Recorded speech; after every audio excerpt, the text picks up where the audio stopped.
screen off and listen uninterrupted for YouTube Premium on us.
Good evening. It's now 7 o'clock, and I'd like to call this meeting to order. If you wouldn't mind standing for the Pledge of Allegiance, and please remain standing for a moment of silence. I Pledge allegiance to the flag of the United States of America and to the republic for which it stands, one nation, under God, indivisible, with liberty and justice for all.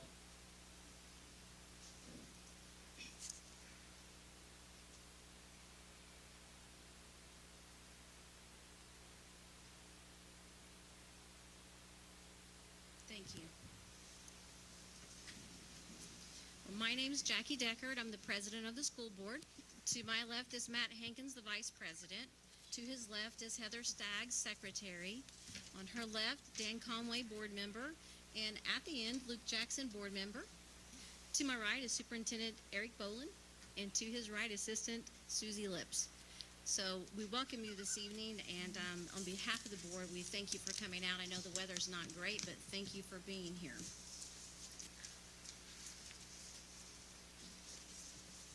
We have some student groups to recognize tonight, so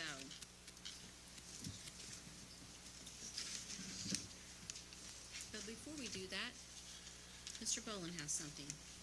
I wanted to obviously, we're going to recognize the student groups, and that's what we're in the business of here.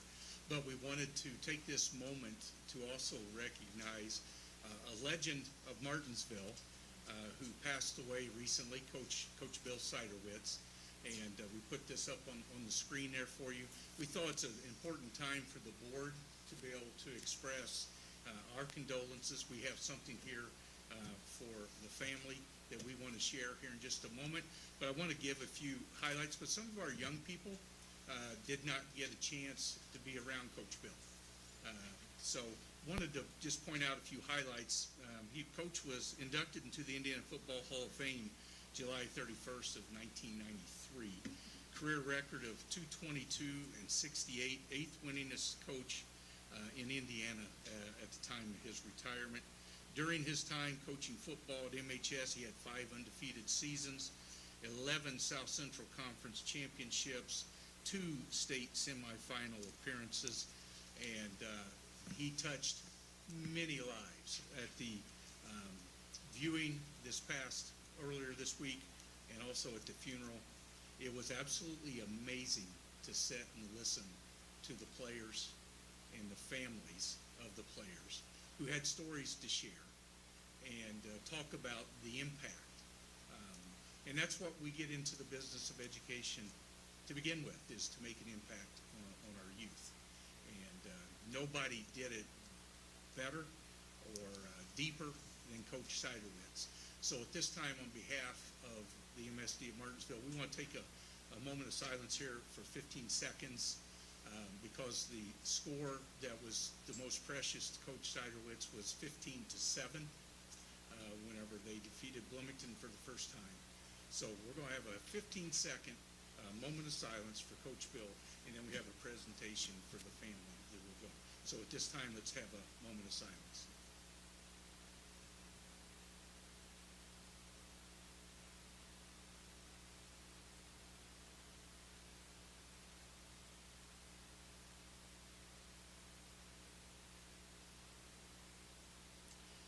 Thank you very much. Appreciate that.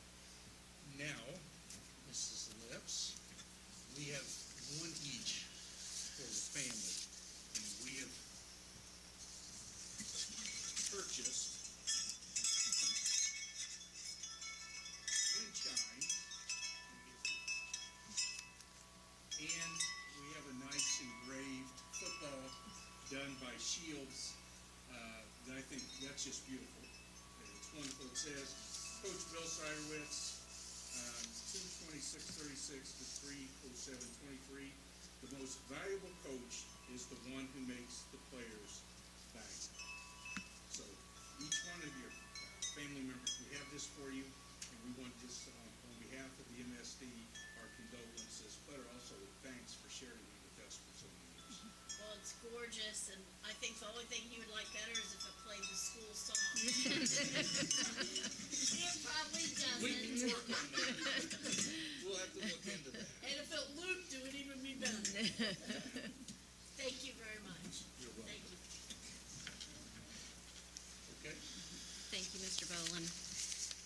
let's get to our student groups we're going to recognize this evening. And the first one we're going to recognize is the MHS dance team. Let's stand up and be recognized, guys. This is a great team.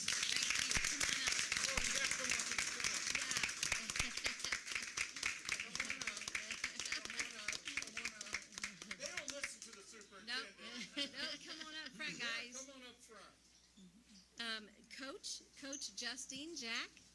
And I'm going to give a shout out to this group because they're the 2023 IHS DTA state champions in varsity jazz. Let's give them a round of applause for that. That's an amazing feat.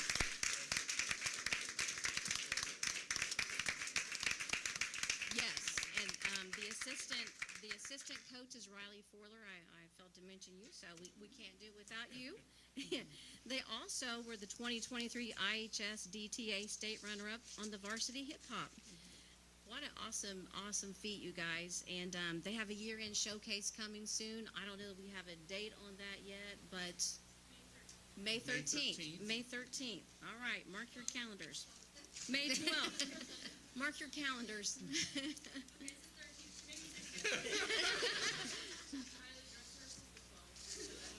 It's one of those dates, okay? So, Coach, does Coach have anything they want to say? Yes. Yeah, absolutely.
Don't leave because Courtney here will get a photo. And Courtney, you can tell them where to stand or where you want them to go. Or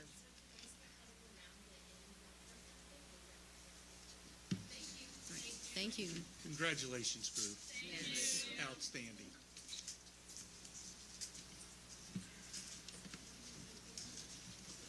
Mr. Bolin, is that our first state championship with With dance as team, a school? as far as I know, yes, it absolutely is. Awesome. And we predicted this one. They are outstanding. I find it very hard to read this next name because it makes me feel incredibly old, which I am. MHS Gymnastics, Gabby Grubb. Gabby, Lily Boyd, we're going to recognize her too, but Lily couldn't be here tonight. But Gabby probably doesn't recognize me, but I remember you as a tiny little baby and all that, and now you're all grown up. So again, what amazing accomplishments you guys have. I'm going to embarrass her just a little bit. Gabby was 19th on the vault, which was amazing, and Lily, who can't be here tonight, was 16th all around out of 71, and 8th on the beam and 11th on the vault. Gabby, I know you're probably kind of backwards, but do you want to say anything to the crowd about your experience? Has it been great? I mean, you're amazing. We know that. I need your mom to speak. Where's she at? So,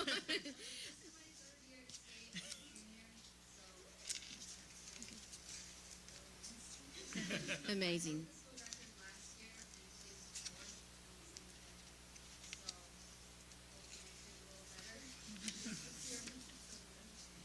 Hey, you've done great. We're going to give you a round of applause. You've done amazing. I do want to know, when she was a baby, was she doing flips out of the crib? Well, you know what? No, not not then, but I just can't believe she's all grown up. So, next, we're going to recognize and Gabby, make sure you get your picture taken as well. So if you'll go back there with the little M backdrop, we want to make sure we get a picture. Academic Decathlon. Coach Caleb Hughes. They are going to Nationals, April 25th through the 29th, pending board approval for Frisco, Texas. You can go ahead and use the Yes, microphone. absolutely. Yes. Good afternoon, everybody. For those who don't know me, my name is Caleb Hughes. I've been working with the academic team for the past 3 years, and I'm sure you all remember that the past 3 years have been spent in the middle of a pandemic, which makes competing in academic competitions like this a little strange because a lot of time is spent competing in front of a computer screen against other names on a computer screen. But they've been a pleasure to work with, and for the first time since I've been working for them, we got to compete face-to-face against other students. They had a lot of fun. There was a lot of competing, a lot of goofing off that went on, and I think that they had a great time. But it has been a great honor to work with these students. They're the best and the brightest that MHS has to offer, and I look forward to seeing what we accomplish at Nationals and beyond.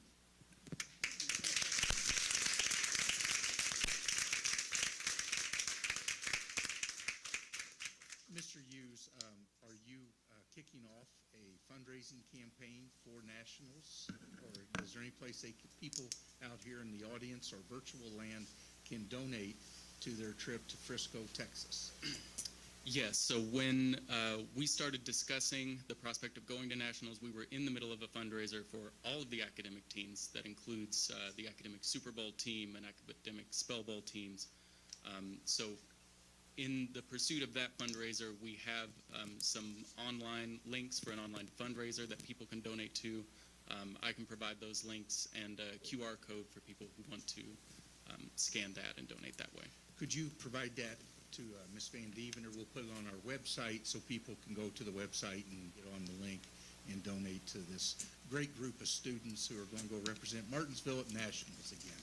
Right, absolutely. I brought several copies. Oh, okay, wonderful.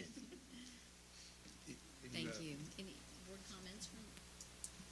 I failed to ask that the last two groups. I apologize. I'm glad to see it back and going again.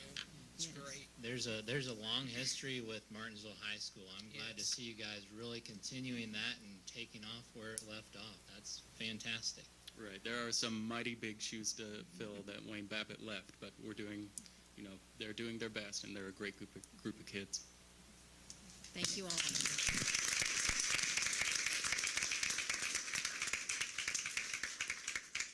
And make sure that you guys, I'll go back to the little M backdrop as well. Thank you. Artesian chess team. Who is here from the Artesian chess team? Coach Bill Pilot here? They are actually, there's a state scholastic tournament at Martinsville High School this Saturday that we'll remind you again at the end of the meeting. It's this Saturday, March 18th, and I know these guys will be competing, so. Bill, do you want to make a few comments? Another Coach Bill? Yes.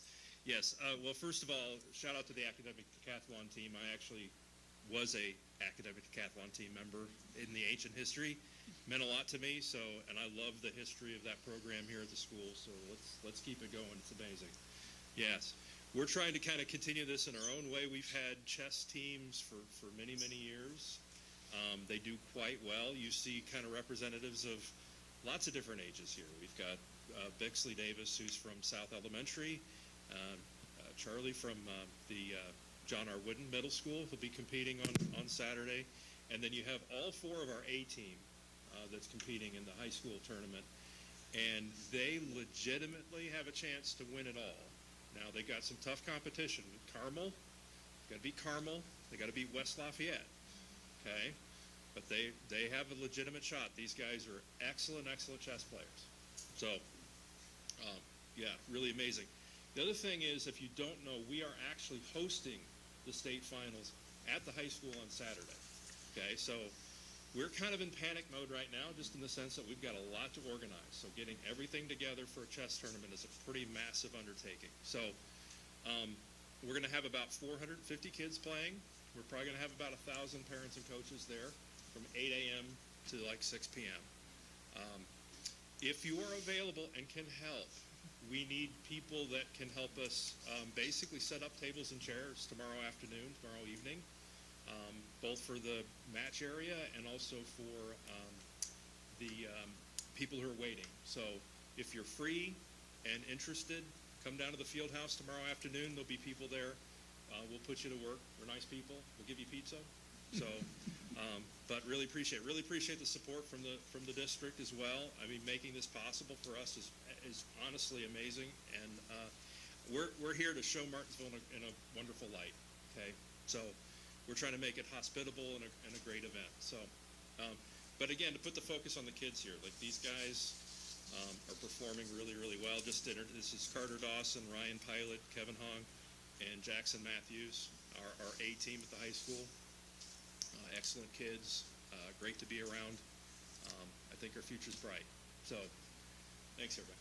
Do you have a particular time if someone did want to help set up tables and chairs? Is there a great time? We will be there. We basically think of it as 2 shifts tomorrow. So we're going to actually start things probably around noon, 1 o'clock. We're going to get kind of certain things going, and then we're going to have another group that's going to start between like 4 and 5. So people after work. So, but we got a lot to do. So if you show up and can help us out, we certainly appreciate it. Very good. Thank you very much.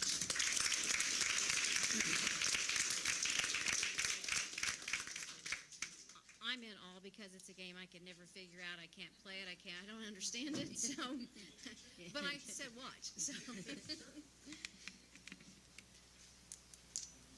Yes, make sure you guys get your picture as well. And as always, we always give you an escape route, I guess, time. So we'd love for you to stay for the board meeting, but we also understand that you may have time constraints, and if you don't want to stay for the board meeting, we're okay with you leaving. So I just want to give you that out. Okay, all right. Good luck in practice. Good luck. Yes, thank you very much.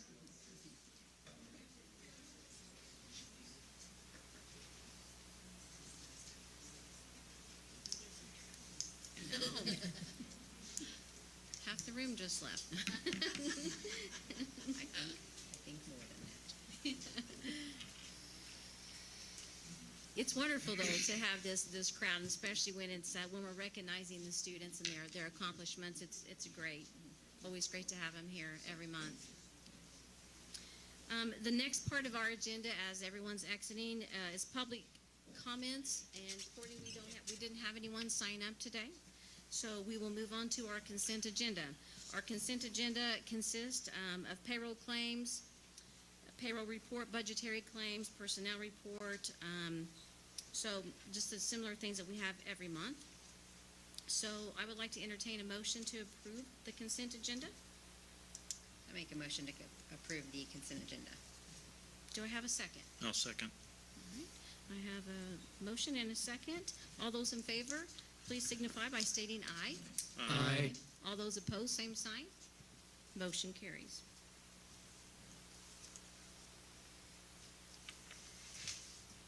Okay, next is we're covering field trips and professional travel. We have 3 overnight field trips to get approved.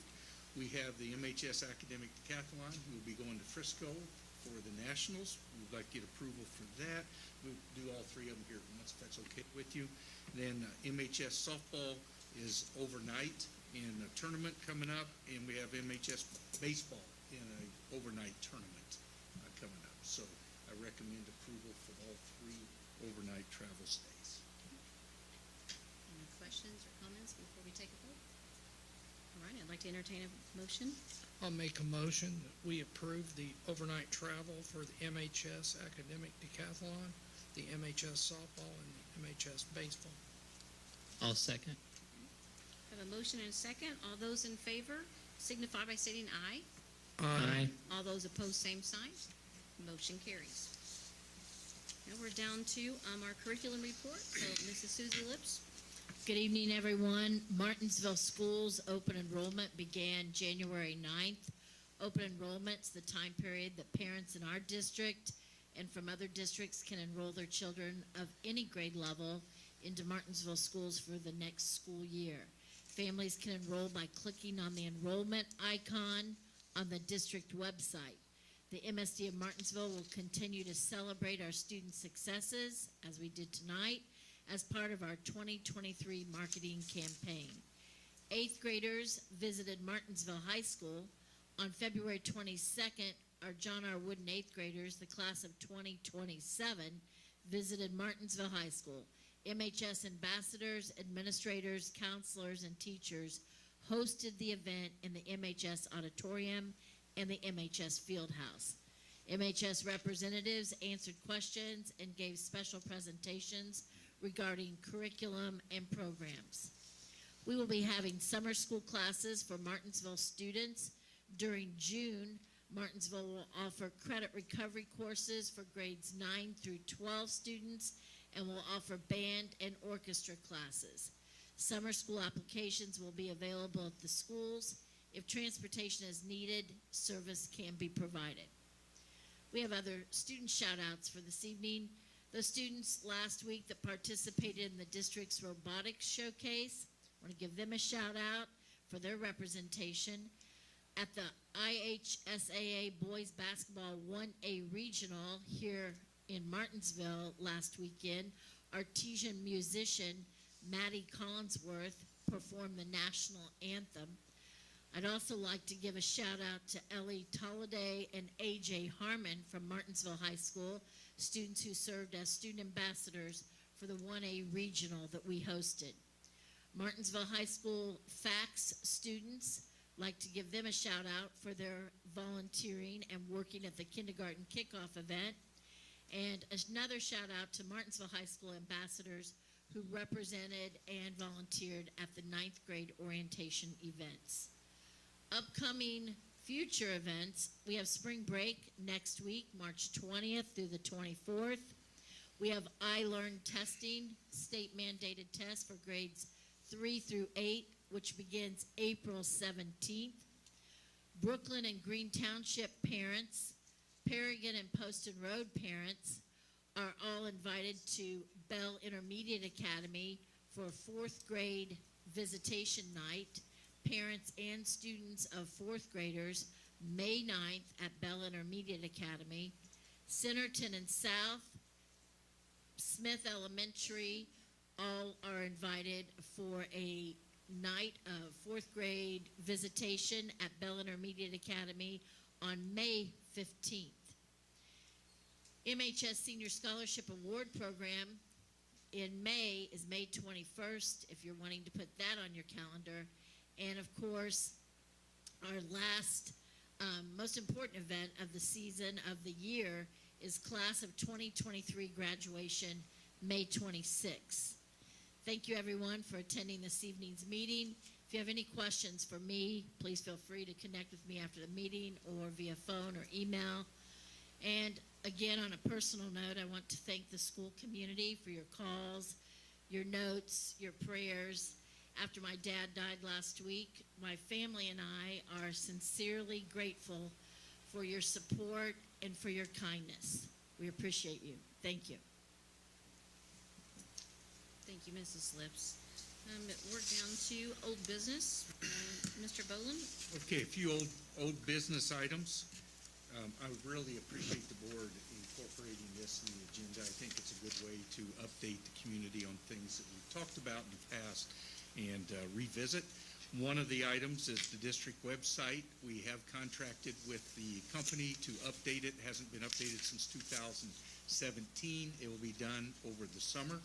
That process has been started.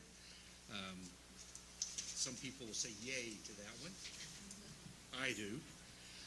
Also, Neola policies. The board approved last meeting to contract with Neola to update our policies for the district. That process has started. The interview phase will kick off here in the next several weeks so we can get our policies streamlined and updated. they went, I don't want to say offline, but things changed a few years back where Neola was not handling our policies, and we have some gaps that we want to cover, and their analysis will take care of those gaps and make it more user-friendly. So we are really appreciative of the board approving Neola. The next thing I would like to cover here, just for a brief moment, if we get it up on the screens, is talking about taxes. We had our bond issue a while back. Taxes are always an issue, and we had some questions from the audience about tax rate and referendums and the future operation referendums, different things of that nature. And all that's all predicated upon taxes, right? And we're not talking about doing a referendum. I'm not saying that. Let's make sure it's very, very, very clear. I can just see people out there in social media land. But what we wanted to show you is we have tax bills getting ready to come out here in May. We have the May installment. And assessed values, if you paid any attention during the pandemic, how the market went crazy, the real estate market over a year and a half, and the assessed values skyrocketed. One thing I wanted to demonstrate to the community and to our citizens is the school district we did not raise taxes one penny. I mean, we've kept it. If you look on that screen there, the last 3 years it's been the same. The board discussed with the last budget cycle, had the opportunity, the state actually said you could raise it like 3 cents, and we said, no, we're going to keep it level. And the board wanted to make sure we did that. However, when assessed value goes up, obviously we're all going to pay more in taxes. But I just wanted to tell the community, we didn't raise any taxes. They are the same.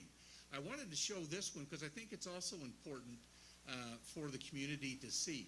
This is the tax rate comparison for us with other districts, the overall tax rate.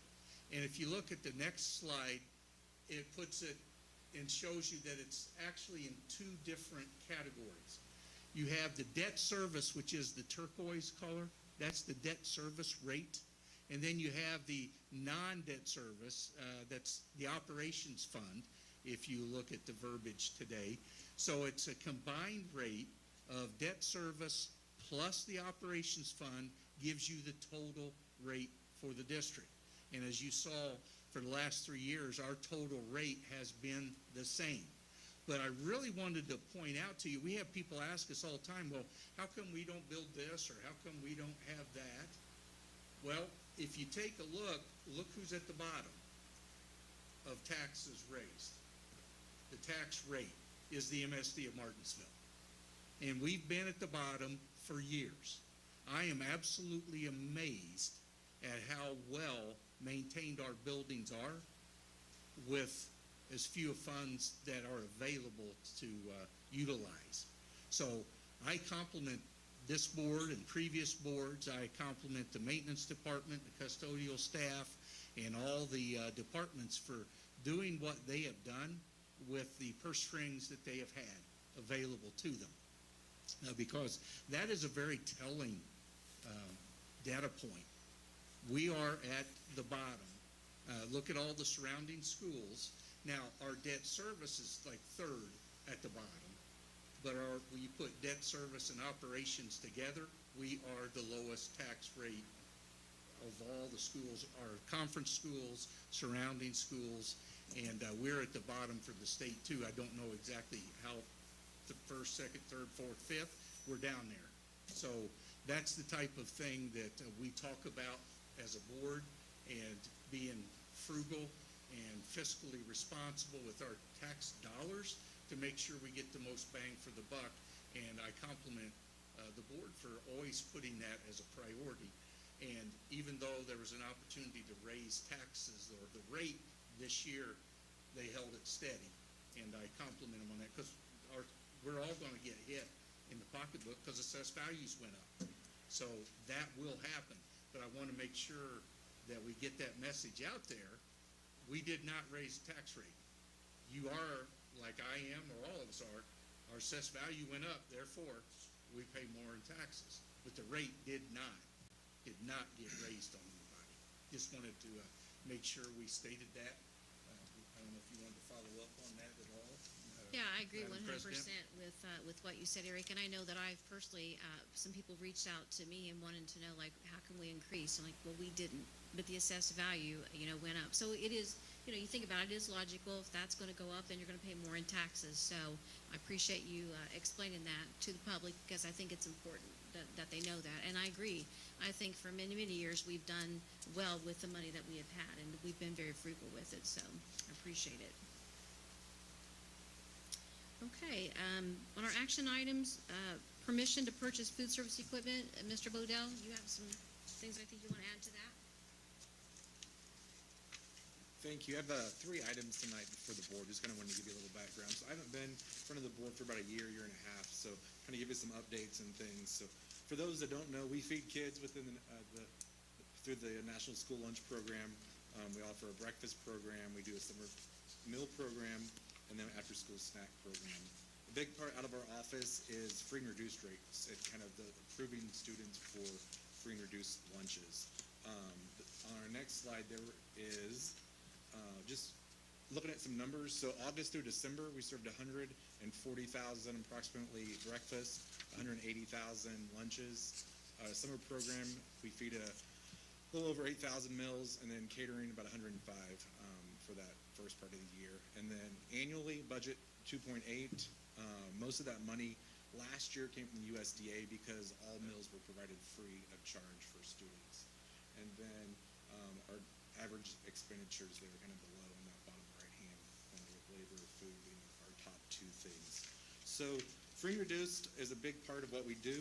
We have paper applications, online applications, and then we're always taking applications for free and reduced meals.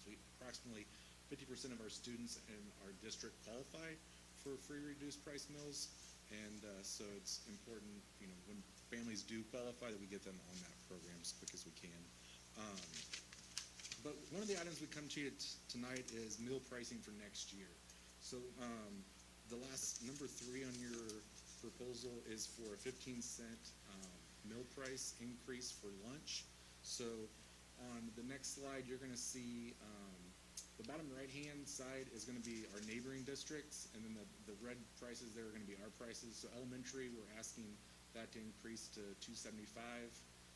The 5th, 6th, 7th, and 8th grades to $2.85, and our high school at $2.95, and $3.65 for our premium meal. One of the things that's very unique within the county, or just schools in our area, we do offer no-cost breakfast for all students within our district. That's something the USDA does allow us to do, and was saying that financially we've been able to within the district, and so we do that, and we also offer no-cost meals to our families that qualify for reduced price meals. A lot of times, those families are just right over that limit, and so typically districts charge like 30 cents for breakfast and 40 cents for lunch, but we cover that cost with MSD of Martinsville for them. So that's one of the proposals for you. Procurement is a big item of what we do. Number 2 on that list is group purchasing. So within our department, we partner with about 12 other school districts in procurement of milk, bread, chicken nuggets, everything on our lunch trays. And so one of those items is for us to enter into that agreement for next year with the service center. Then the third item, or the first item on that list, is for a purchase. So the USDA and board policy, anything over $150,000 does have to be an action item before the board, and so that's the third item there. So then lastly, I like to talk about my staff. I can't, they're the feet and the hands behind, but within our department, I have 2 people that support me here at the CEC, and then we have 8 managers of a carrier, and then 47 support staff. So that's kind of the hands, that keep things going. But they're a great group of people. So thank you. Any questions for me before? Well, I just wanted to point out, Mr. Bodell, if you want to explain that maybe some may not understand that you're self-supporting. Correct. Your dollars come in, it's your separate entity, basically. Yep. So out of that 2.8 million, that covers all of our salaries for our department. We have one of the items is for some new ovens within our our schools, due to COVID and some equipment issues, we haven't been able to replace those for several years. So we're going to use some of the money there to cover those. And I mean, everything from lunch trays to silverware to vehicles to all those things. We're self-supportive and cover those out of those reimbursements, and make sure kids have free breakfast every day. So important things that we cover. And maybe one more question. When you talk about the high school lunch versus a premium lunch, what's the difference between the two? Yep. So our premium lunch consists of one's like it's a Smart Mouth branded pizza. So it's a 6-inch personal pizza, and then our second item there is like a premium chicken sandwich, it's like a full muscle, comparable to some other chicken restaurants out there. And then I think the third item is like our deluxe chef's salad that comes with like a grain item. So those are like the deluxe. And the students that qualify for free or reduced meals, they enjoy those at their approved price. So that price is just there for those paid students. All right, thank you. Any more questions? Any more questions? I'd just say I appreciate, making things work so that the breakfast can still be a part of the school day for all the kids. I know several that enjoy it and some that really require it too. And, that's you can't learn on an empty stomach. We've known that for years. So I appreciate the work you've done in making that happen. Yep, thank you. Well, then the first action item that we have is, as Kurt went through, the slideshow is permission to purchase food service equipment. I'd like to have a motion for that, to approve that. I'll make a motion to purchase food service equipment. And do I have a second? I'll second. All right, all those in favor of permission to purchase food service equipment, please signify by stating aye. Aye. All those opposed, same sign. Motion carries. Secondly, the permission to award food and non-food bids is accepted by the Central Education Service Center for the 23-24 school year. I'd like to have a motion for that. I'll make a motion to approve the food and non-food bids. Okay, and a second. I'll second. All those in favor signify by stating aye. Aye. All those opposed, same sign. Motion carries. And lastly, proposal for meal prices for the 2023-2024 school year. And as Mr. Bodell spoke, that was going up 15 cents. So I'd like to have a motion to approve that. I'll make a motion to approve the meal prices increase. And a second. I'll second. All those in favor signify by stating aye. Aye. All those opposed, same sign. Motion carries. Okay, the next item is item number 4, the Baker Tilly engagement agreement. Baker Tilly's the one that did the tax slides that you saw. They are our financial consultant and advisors. They'll be helping us on our strategic plan as the board goes down this path of creating a 5-year and beyond plan for the district. And this is an agreement for them to take on that aspect of it. So I recommend approval of the Baker Tilly contract. Questions or comments before I ask for a motion? All right, I'd like to entertain a motion to approve Baker Tilly engagement agreement. I'll make a motion we approve the agreement with Baker Tilly. I'll second. All right. All those in favor of approving the Baker Tilly engagement agreement, please signify by stating aye. Aye. All those opposed, same sign. Motion carries. The next one is the school health coordinator proposal. I know you have received some information, and you might want to have some questions or something that we might want to share with the audience. It is an agreement with IU Health, with county schools around us, and it's tailored for them to reach out to us. It's an outreach thing, and we get a set as our parameters what we want out of this position, whereas Mooresville or Monrovia, they might have other things that they want for their district, but we have some things that we want to focus on, and that's what this is for. It's totally paid for by IU Health. They are the ones that hire the person, but they work for us as the district. So I would recommend approval of it, but I would answer any questions, or we also have Ms. Oswald here who helped in all the negotiations or all the discussions as this was rolling out for us. Eric, who is gonna set those parameters? Is there a committee, or is it you? We've That's already right. had a team Okay. that sat down and took a Okay. look at what are the things we need. And there was one slide that you might have seen in the presentation or the information that shows some of the things we're looking at for our kids and for our staff. And one of the big things, as we move forward, and it can change as far as that goes, and one of the things that we've talked about before is the mental health aspect for students coming out of the pandemic. You've read about it, you've heard about it, the suicidal ideation that went up for female teens, for example, went up over 50%. That's not just a happenstance. It actually is something that is real, right?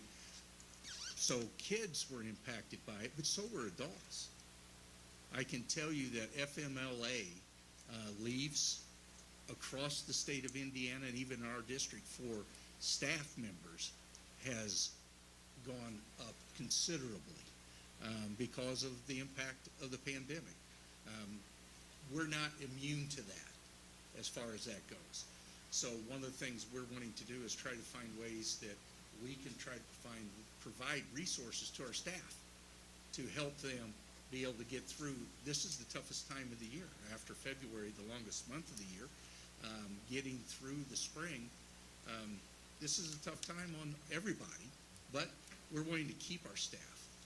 You know, it's hard to hire teachers in an environment where you saw the tax rate that we have. Well, guess what they can pay?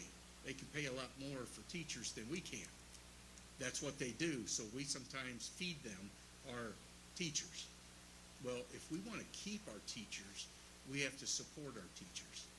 And the whole thing, like the PLC stuff that we've done this year, was an effort to support our teachers, to help them grow and help them support each other. So that they were, you know, one of the top ways to keep teachers, the data shows, is to support teachers with corroboration, communication, collegiality, mentorship. You get new teachers that get onboarded, and sometimes they just fall off. You know, it's like, okay, they're there, they're given a book, they're given a curriculum, they're given their stuff, but we still want to support them, so we keep them and try to make them better and help them grow.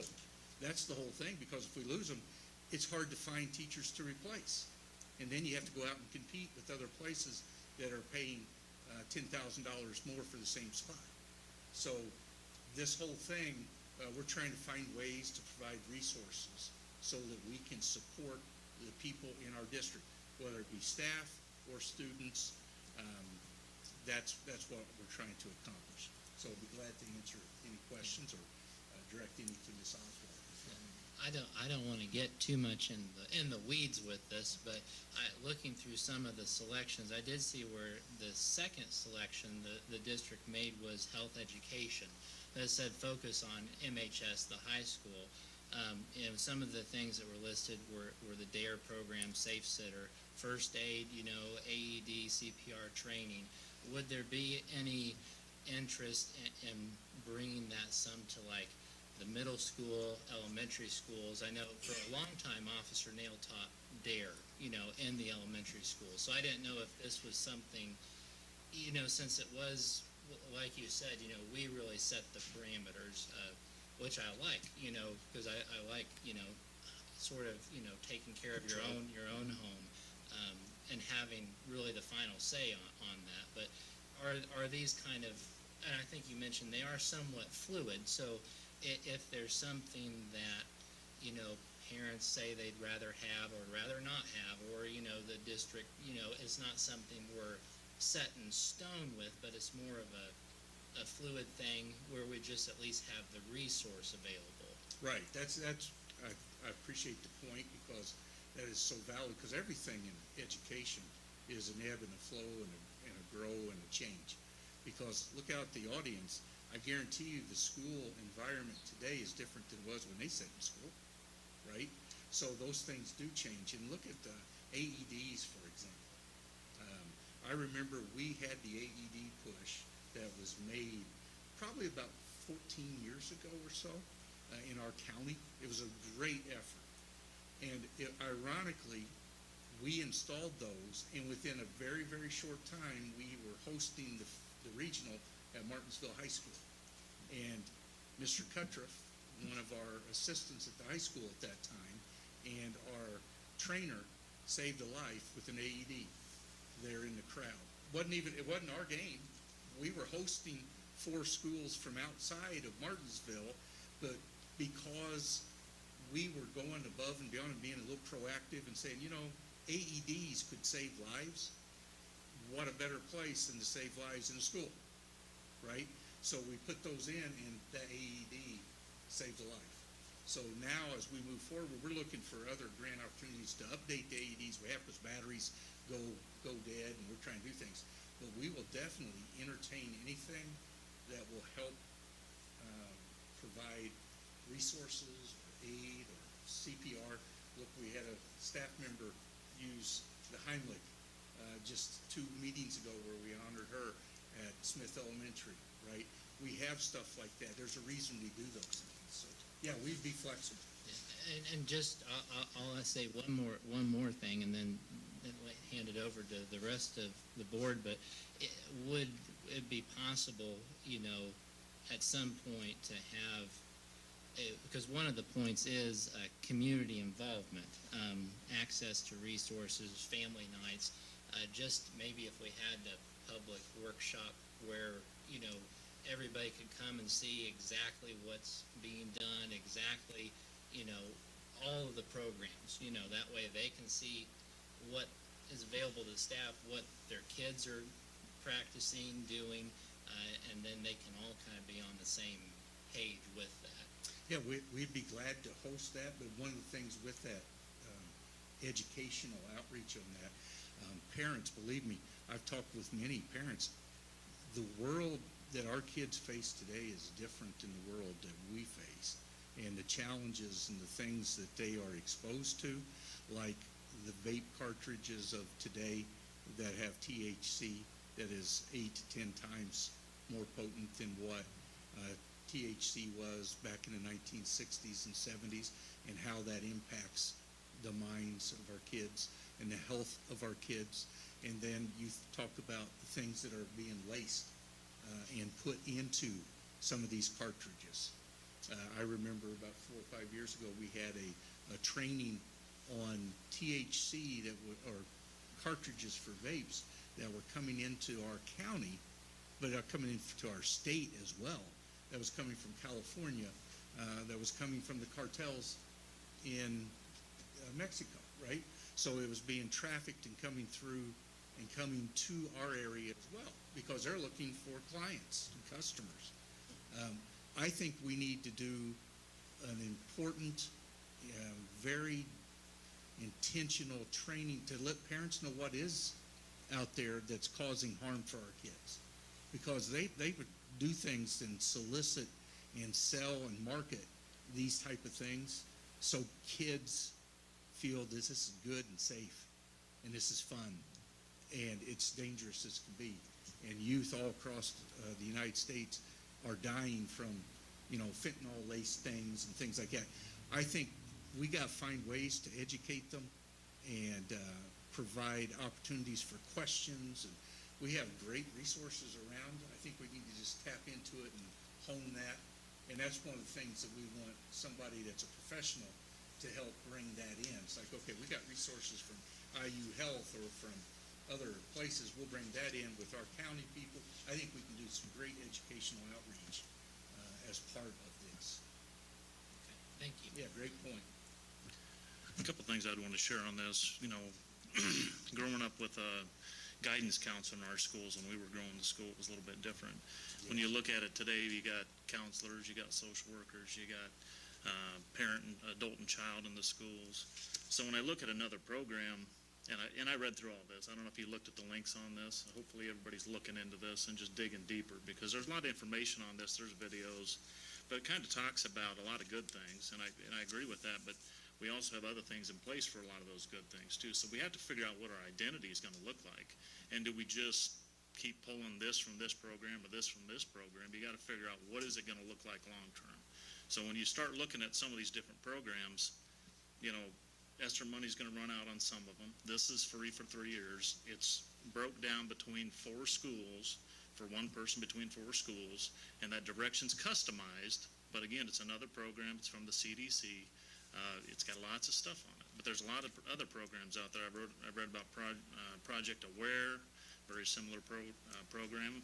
I mean, you can look at a bunch of these different programs out there, and I'm not saying this is bad, good, and different, but what is our identity? What are we going to narrow it down to say, we're going to really focus on this with 7 different directions, or are we going to try to get more of an identity as a board, as a school? And I don't have that answer.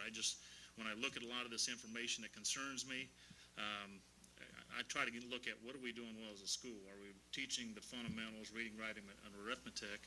And then you look at when we're getting in the weeds on, we have these kids for 7 hours. We try to feed them, which I appreciate. I think it's done well. I think our scores and some other things have some opportunities, so we need to work on that. But then we try to figure out what's the rest of their 14 days or 14 hours a day look like, or what do their weekends look like? And I don't know if we're going to be able to solve everything all the time. Are we going to be able to fix everything?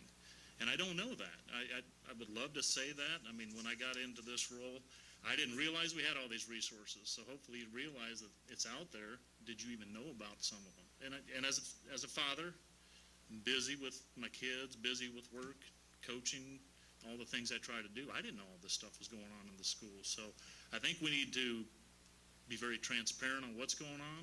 I think we need to be very cautious about new programs, feeding it into the system personally.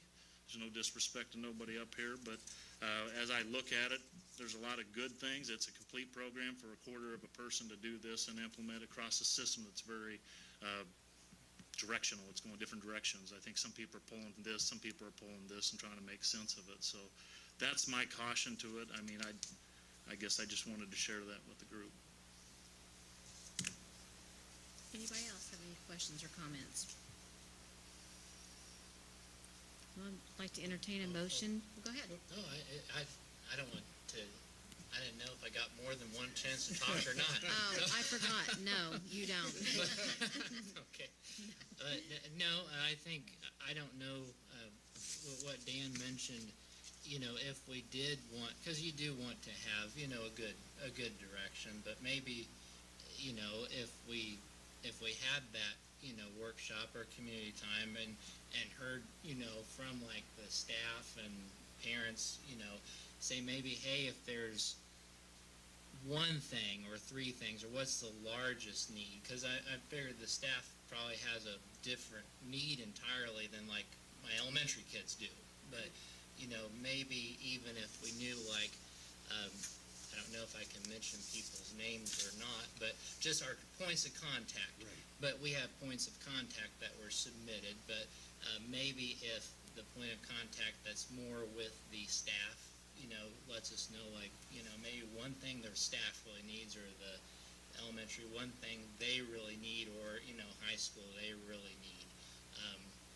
As long as, like, we have the primary, you know, direction, you know, because there is, you know, like Dan said, there's a lot, you know, you can go a spectrum of ways, but I think what we've picked, you know, the 10 things, I think those are, like Dan said, you know, there's good in them, but, you know, we don't want to, you know, try to grasp 12 eggs, but maybe if we grasp 3 really well, you know, we can go with that. I hope that makes sense.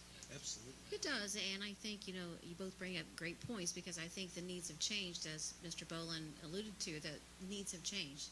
There are different needs, even just amongst the students, there's different needs. So I think it would be hard to just say this is the one path we're going down, because the needs are different, and they're different than what they were when I went to school and when you went to school, when you went to school. They're different, and I think, you know, I also think we do a good job of recognizing those needs and trying to fill the gaps, as Mr. Boland mentioned. So I agree, some great things. We control it, so I think that's the best point right there, is that we can control that. So we're not, you know, under their umbrella of what they just wanted to come in here and do. So, but again, the school district is not paying for this. IU Health is paying for this, so that also helps the corporation out. So I'd like also to state, whenever we go into it as educators, I didn't go into education to be a healthcare provider. I didn't go into education to be a lawyer. I went into education to work with kids and teach, at that time, government, U.S. history, and world geography, right? But the world has changed so much, and so much is thrust upon us. And I think Dan made a great point in the sense that we can't control the other 14 hours, 15 hours, 16 hours, whatever hours those might be. But the pressures that are put on schools is that we are that one place. Everybody says it's either you guys fix it or it's your fault. That's where it rests. And I think we do have to do a better job of identifying we can program it to death. And you could have a ton of programs and not do any of them well, and you're not making any traction or helping kids. And that is not the direction we want to go. And I think we have to be very direct, very intentional on what those programs need to be for our needs, for our kids, our community, and our staff. I think that's very important. I think that's a great point. And that's one of the things, if we can have a healthcare professional to help bring in resources to where we can direct that and do that and provide a community night for educational endeavors, they could probably bring that together a lot better than I can. So that's the whole gist or thrust of it, but we can try to identify some major things we want to do with this and make it fit our needs, because they're going to be different in Mooresville's or Monrovia's or Eminence's. They will be different, but that's okay. That doesn't make them right or wrong or us right or wrong.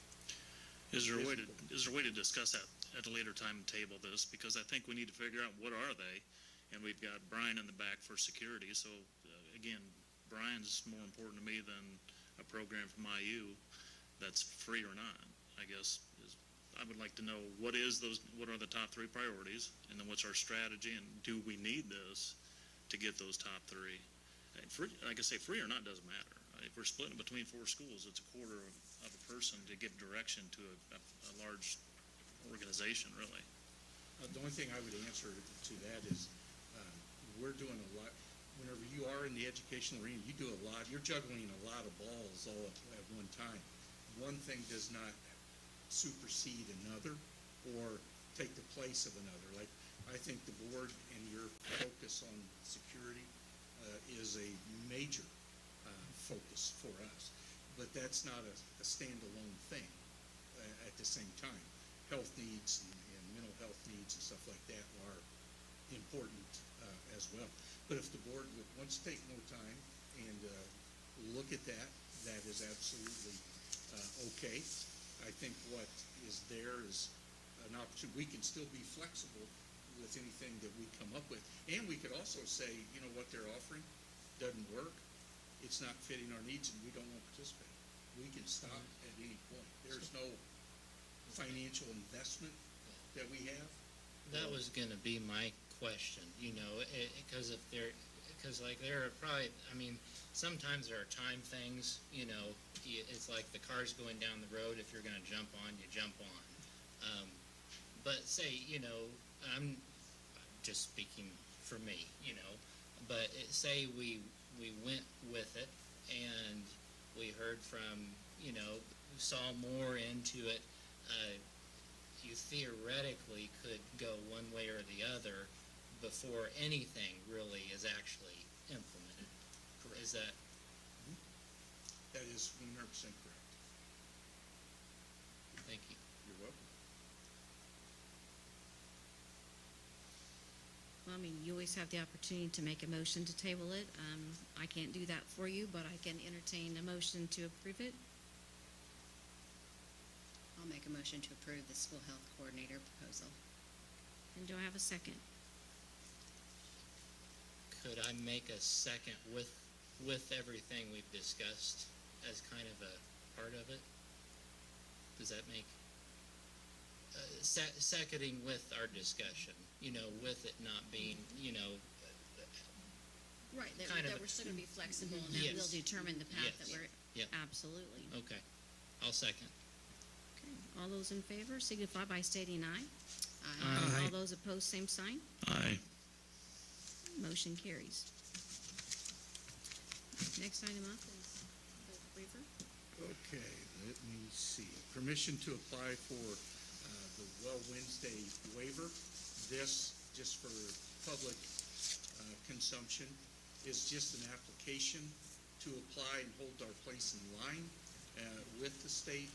We've already got a Well Wednesday that's going, as everybody knows. We have that 2-hour late arrival on Wednesdays. All the meat and potatoes will be added to it in April, so there's a timeline that goes along with it. We'll be surveying parents. We've already done that once, and I think we had 700-plus survey responses, but we want to reach out to parents again and give them an opportunity to make some suggestions or comments and see where they come down on. We have surveyed staff, and we've surveyed students as well. So that type of thing's being done. So I want to let you know, this is an application to the DOE, IDOE, I should say. DOE's federal. And then April, we get to start honing that and making it look the way we want. May, the DOE, IDOE would approve or not. And then in June, the board has permission to, if they want it, they can go with it. If they don't, they can cancel. Totally up to the board as we go, as Luke said a few minutes ago, as it's going down the road, you can make some detour directional changes or approve or disapprove at that time. Does that make sense? It does make sense, and I just want to make it clear, as you did, that this doesn't mean that we're approving Well Wednesday, that we're going to do the 2-hour delay again next year. It just simply means that we would give permission or not to apply for it. It doesn't even mean that the IDOE will accept it or even approve it. We don't know that at this time, and unfortunately, they kind of take their time, and it's at the end of the school year, summer, when they decide that, and that's unfortunate, but that's just, that, we're at their mercy, so. Do I have a motion or any discussion before I ask for a motion? I have a comment. I would like to have a lot of people, I know some people don't fill out surveys. I've had some people, I just plain ask people how they feel about Well Wednesday. And I've had a lot of comments as places I go to. So I would, like people not to only fill out surveys, but to let us know how the community feels. Parents, students, everyone. Because I think it's important for us when we make a decision of what we do. And I've heard comments about the timing's not right. Some people don't like it in the mornings. Some people would like early release, but then you have to worry about athletics. Of course, all we're doing is applying. I'm sorry, but we need comments from what you thought from this year, if it goes through. That's just my comment that I'd like to make. Anybody else? I agree. I got a question on this. So I got a copy of the staff survey. Is that stuff that everyone gets to see, or is that something that just the employees see? I think everybody has seen that, have they not? Or The where general are we public right will? now? Okay. I guess my question is, does the general public see the survey before, or is it just to the staff? The staff, when she said, has not been released yet. The others, have the others been released? All of them, the other staff, okay? And they've been presented at the meetings Yeah. too, yeah. Yes. When can we release the staff one? We'll release it tomorrow. Because I think it's important for people to see, speaking about the PLC time that goes along with it and how it's benefited. Just like I talked about the mentorship, the collaboration, the discussion, the streamlining of data. If we looked at, and we weren't going to get into all the data points, we do have slides for it to show you our NWEA scores, which is our measuring tool that we use to take in the fall and the winter and in the spring and see how our scores are improving, and they are improving, which is a great thing, that we've exceeded our goal on the improvement. So that part of it is great, but the aspect from the staff the big pluses that I've seen and talking with them, Mr. Hankins, like what you said, what are you getting out of it? We have some elementary schools, for example, that have only one grade level at each of the grades, right? So they only have one teacher, I mean. So, all right, I'm supposed to partner with my fellow fourth grade teacher to start talking about best practice and delivery of curriculum, and hey, you did that better than I did. What did you do to get those kids to understand fractions where I didn't do as well? Well, if there's only one person there, there's nobody to have a sounding board, and it's harder. So that PLC time has been fantastic to get schools that are located in the remote areas. They often feel left out because they're out on their own little islands. And with this Well Wednesday, they've been brought in, and they've been able to communicate and collaborate and share data and share strategies, and that benefits kids. At the end of the day, if the teacher gets better, so do our kids. And that's a big push for the whole Well Wednesday PLC component. So from the staff, they overwhelmingly support it from that standpoint. We will release the survey tomorrow. And it is important what Mr. Hankins said, because we have about 4,000 families, and under 20% of those families are responding to surveys, which means we're only getting about 700 and some surveys. And, there might be a common theme with those 700 people, but here again, it's kind of like, well, those are the people that want to share something, but maybe those people that are content, or maybe those people that have some really great ideas aren't sending those forward, and we're not able to sprinkle that in the mix. So we really encourage everyone to complete surveys, because we don't believe that we have a true sampling of what the tempo and what the feel is of how this is really going. So thank you. Well, I think getting the data too on student achievement, that will help families too. If it's, the intent is to improve student achievement. If that's working, Absolutely. that can change parent Yeah. attitudes really quick. It's not convenient, we know that. And thank you to the families that are working at it and making it happen, because it's what's best for kids. So thank you for that. Anybody else? Any other questions, comments? Then I'd ask for a motion for the permission to apply for the 1003 waiver for Well Wednesday. I move to grant permission to apply for the 1003 waiver. I'll second it. All right, all those in favor signify by stating aye. Aye. All those opposed, same sign. Motion carries.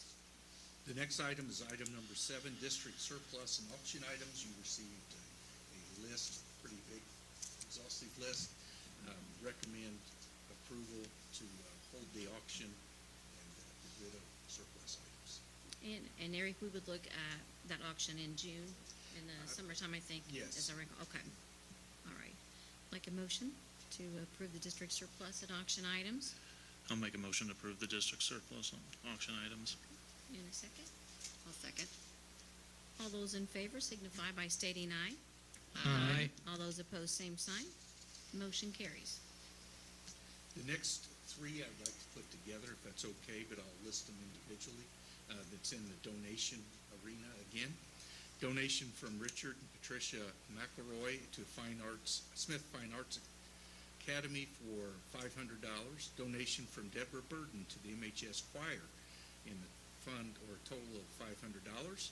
And a donation of the MCD machine to MHS Dance Marathon for $1,000. I would recommend approval of all 3 donations. I'd like a motion to approve all the donations that have been brought before us. I'll make a motion to accept all the donations. In a second. I'll second it. All those in favor signify by stating aye. Aye. All those Aye. opposed, same sign. Motion carries. That concludes our action items, and I want to thank all those businesses and individuals who have constantly supported our programs and our students and clubs. It's fantastic, the generosity of our community. Yes, I would agree with that. Now it's the time of our agenda where public comments, as you know, at the end of all of our meetings, we allow the public to speak. At the discretion of the president, the visitor will be required to state his or her full name and will be given the opportunity to speak using the same guidelines that is used for agenda items, not to exceed 2 minutes for each person. In an effort to fairly adhere to the 2-minute guideline for all speakers, we will present the 2-minute time on the interactive panels. Board members will listen to the speakers but will not engage in back and forth conversations. At the conclusion of the 2 minutes, speakers will be asked to return to their seats. It shall not be permissible to orally present or discuss complaints against individual employees of the Metropolitan School District of Martinsville at any Board of School Trustee meeting. Such charges or complaints shall be presented to the Board of School Trustees in writing and shall be signed by the person making the charge or complaint. Boisterous conduct shall not be permitted at any meeting of the Board of School Trustees, nor will any defamatory or abusive remarks be tolerated. We do appreciate everyone's civility, and we do appreciate all views. Do we have any? Go ahead. I know I want to invite one young lady up here to speak. Voices of our youth is very, very important in the MSD of Martinsville, and we have an outstanding young lady from the high school, Ms. Mosscrip. I'd like for her to come up because I know she has a very important topic she would like to speak to the board about. So welcome. We weren't going to let you get out of this. And you've sat there very patiently, too. So we appreciate that.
Maddie, I can tell you Coach Kuntz would have been very proud of you and honored. Yes. Very much so. Thank you very much for that recommendation. Do you have any comments, Eric? So we'll follow up on that, Maddie, with the board and following district policy and look into that and see how fast it can be done or how quick it can be done and follow the process. Okay? We'll let you know how that goes, all right? So thank you for doing that. Remember, next week is spring break week, so don't send your kids to school, even though you might want to. I know how that is. I know by Thursday you're going to be wanting to send them back to school. But I also want to talk, just once again, double down on the chess tournament that's coming up this weekend. They're putting it all together on Friday, but they also can use volunteers on Saturday if that's a day that works better for you. But Friday, the big setup, and then Sunday is the teardown. So they could use help on Sunday as well. We did not get from Mr. Pilot the time they're going to be doing that, but I know they'll start mid-morning more than likely because they'll have to sleep in a little bit and go take care of church obligations or whatever as well. But they'll be there most of the day, getting all those tables and chairs back to their rightful place. But we are honored to host that tournament. We did that 3 or 4 years ago, and it was an unbelievable experience. And that's why the organization wanted to come back, because of how well they were treated and what kind of experience they had. So that's a testament to, obviously, Mr. Pilot, Mrs. Pilot, and their leadership, but also the community and how it rallied around the event. Martinsville's a great place to be, and we need to showcase that as often as we can. This is a chance to do it. So if you can help, that's great. The decathlon team, once again, trying to get support, make donations to them. They're going to Frisco, Texas. It's a great place. They'll have a great time, but more than that, they're going to be representing us. And they're great kids, great young people. We are honored to have them representing us. So if you can support them, that's a great thing. Please reach out and do so. We'll get that link on our website so you can get the QR code. You've got some handouts still if anybody wants it here, but there's people out there in virtual land. I want them to go on that website tomorrow if we can get that on there. She's got it right now, so we're going to have that survey results and the link for the donations tomorrow, because that's important. That's what I have. All right. And you were under the 2 minutes, too. So, that was They're awesome. putting the timer on me now. I'm timing you. Any other comments from any other board members? I'll just give a shout out to Green Township Elementary. They had their Ag Day yesterday. It turned out really well, and the ice cream was really good. So it was neat, and really a thank you to the Brights out at Maple Grove Market for partnering with the school out there in that program. So definitely appreciate it. Thank you. Anyone else? Dan? Yeah, one thing I'd like to cover, last month, this group went out to 3 different afternoons and saw all the facilities. Like Eric mentioned before, it was a commitment of time, and I was thankful to go because I didn't know all the facilities. I didn't know all the issues that were out there. When you look at the Paragon School with the old boilers that are there that are older than anyone in this room, probably. Wait a minute. Well, they've been there a long time. But when you look at some of the windows that were flooded from years ago that are rotting out from the wood, there's millions of dollars to spend on upkeep of our facilities, and I don't know if everybody really understands that. When you see all the facilities, you realize, what we're working with. The janitor group is doing a great job keeping the facilities up and running. I know there's a lot of pride taken in putting new lights and new ceiling tiles and painting and new floors. There's a lot of bathroom works being done across the entire school district. So I think that's something to recognize, but to keep that going, it's going to take money. We could throw $10 million at stuff and you wouldn't see it. I think people need to realize that it's going to take time and money to fix things and look at the future long term. Some of this stuff looks like it's been kicked down the road a little bit. Those boilers are, 2 years to replace them if they went down today. And that just tells us where we're at on some of this. So to me, it was an eye-opener. I greatly appreciated the time. It was a commitment time for everyone up here, and I appreciate everybody taking that time to spend, especially with Luke and I as new members. And I think even for a lot of you going through it was the first time. So I just want to mention that. No, thanks, Dan. Anyone else? Maddie, great job. Yes. And you couldn't see, but there were people in the audience behind you, and they just started smiling and shaking their heads. So I think you've got some people that agree with you. I want to thank the MCTA for hosting a dinner. They did a spaghetti dinner for school staff and families and community leaders, and I think that's the first time they've ever done that, and it was nice, and it was just a nice time to fellowship with families. And want to just share my continued thoughts with the Siderwitz family and share my appreciation for the high school and Costin Funeral Home, who took Coach Siderwitz around his football field the last time this week. That's all I've got. Happy spring break. Everybody have a safe one. I have some comments too. Oh, gosh, look at the time, Matt. I know. I just wanted to, again, just what Heather talked about. Coach Siderwitz meant a lot to this community, Coach Kuntz as well, and Coach Tutterow. And I think, I was a player for Coach Siderwitz. I was the manager for Coach Tutterow. Coach Kuntz in the weight room during summer rec. Those were long days, but he made you a better person. He made leaders. Rod Bray was with Coach Siderwitz. He's now President Pro Tem of the Senate. Great alumni that have, because of Coach Siderwitz, Coach Kuntz, Coach Tutterow. It's amazing. We're thankful for this community to have those men, those role models for our kids, for our students. Also, I'd like to recognize Samantha Johnson. She spoke at the Indiana School Broadcasting Awards last week. I think Eric Meyer's group always do a great job. She won the Newscaster of the Year, I think, 20 years ago, something like that. It was on Instagram. And she now works for WTHR from 4 to 7 in the mornings. Also, I'd like to thank, they're always supportive of our schools, and I wanted to mention them last month, and I didn't. So I want to really thank Home Bank. Last month, I think they gave $10,000 for a sign at South Elementary. So, and they're always providing for us here in the school district, so I want to thank them. And that's all I have. That was great. It was. I appreciate all the comments you guys had. The comments, I was interviewed the other day following Coach Siderwitz's passing. And I came to Martinsville in 1994-95 school year. And walking the halls there at the same time I walked in, there were 5 Hall of Fame coaches there. Coach Siderwitz, Coach Kuntz, Coach Eric, Coach Most, who did I just leave out? Coach Tutterow. 5 in one high school. I would challenge any high school in the state of Indiana to tell us that at any one time they had 5 Hall of Famers actively coaching at that time. That's absolutely unbelievable to me.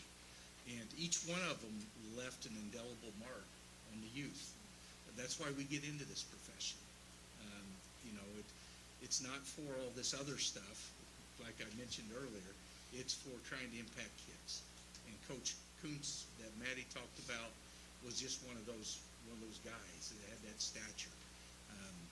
Each one of them have done that.